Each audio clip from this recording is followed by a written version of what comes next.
Hi there, class. This is another lecture based on scene and conflict. So this is going to really wrap up our last week of scene and conflict, and we're going to be moving on to the workshop portion of our class. So today, again, just course reminders. We're going to go over the two writing exercises, and we'll have a short lecture. You don't have to worry about a discussion board activity. I did assign it at the beginning of this week, so just be aware to please complete it. Again, exercise 10 is due. That's going to be on your discussion board. Please be sure to read everyone's stories. I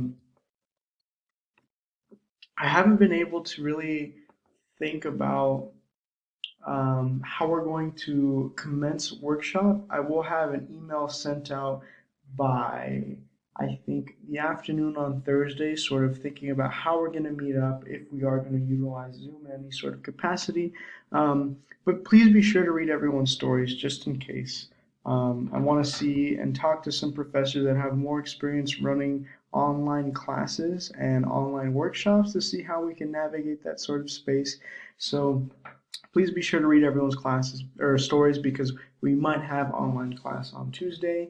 And comment on at least two, right? Read everyone's, but comment on at least two and have, I believe it is a 200 word response on these two, so 400 words in total. Be sure to do that. So for writing exercise 1, I want you to consider what you've already submitted for exercise 9 and 10, and then answer these questions about one of the scenes that you have included in one of these stories, and these questions are listed below. Writing exercise 2 is doing much of the same, and I just want you guys to really start thinking about your final fiction drafts.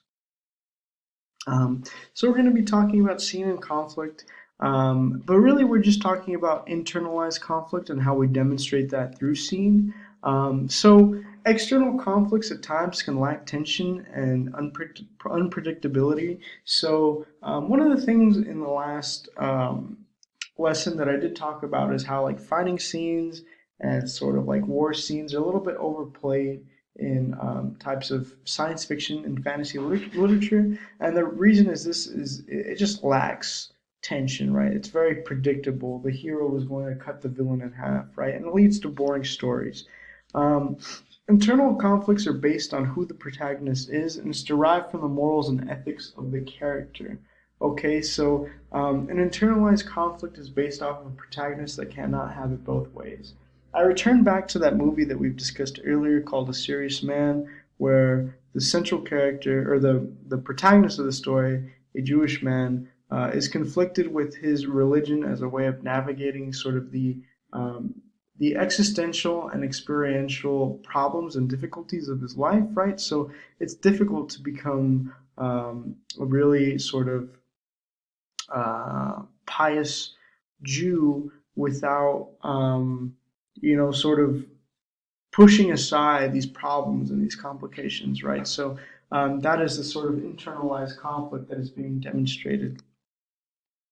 Um, some things that you want to do with your internal conflict, you want to make a character contradict their belief system. One thing that you don't want to avoid doing is like having a character that is routinely consistent and then they immediately by the end of the story sort of are reactionary and betray their previous belief system, right? You don't want to do that. You want to plant those seeds from the beginning of the story, and by planting those seeds in the beginning of the story, you make the second sort of judgment a lot easier to construct. And this is make a character act against their morality and ethics, right? So you present some type of complication that contradicts their belief system, and then they're able to act against their morality and ethics, right? And this sort of fills in. This is sort of a line that you want to fill in a formula. You give a character a crisis of conscience. So after they've completed this really sort of thing that betrays their morality and ethics, it gives them a crisis of conscience, right? So we were able to understand and sort of empathize with their situation. The great thing about literature is that we're able to understand and empathize with people that are placed in precarious situations, right? People that have, might have committed something extremely wrong. I'm thinking of even like Lolita from Nabokov, right? So we're able to sort of understand that, right?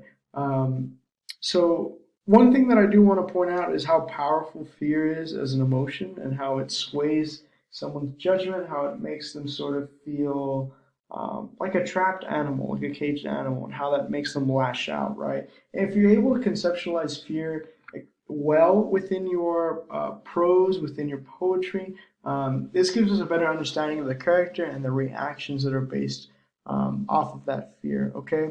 Um, Five is kind of written a little bit poorly. I'm not a big fan of using embarrassment or shame, but it is also a tool that you could explicate within your own writing.